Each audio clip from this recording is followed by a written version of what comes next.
halkan waa shirkadda dhismaha ee Dalsor Construction Company waxaan doonayaa inaan wadaagno dhismahan oo ku yaala magaalada Hargeysa gaar ahaan xaafadda Masallaha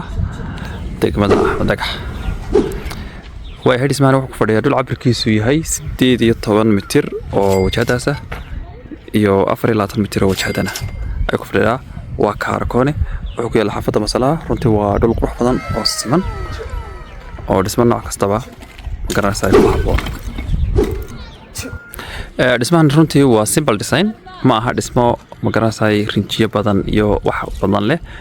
guriga dhan gabigiisu waa halka color of white ka iyo jiingadaasoo asana ama bergela way marka dhismaha haddaan faahfaahintiisa u imaado guud ahaan dhismuhu wuxuu ka kooban yahay 4 qol iyo fadhi ama 2 fadhi buu leeyahay iyo magaranaysaa 4 qol hurdaa iyo kitchen iyo qol store markaas dhismaha waxa lagu talagalay halka in dadku ka galaan albaabka dadka ka galaya kana way gaadho ku galay sidoo kale dhismahan waxa lagu talagalay in solar la saaro gidigiisa oo solar birahan arkaysan halka baraka tagan solar bay noqon doonaan sidoo kale gaadhigan hadh ayay noqon doonaan dilaad masha Allah waynu galeynaa gudaha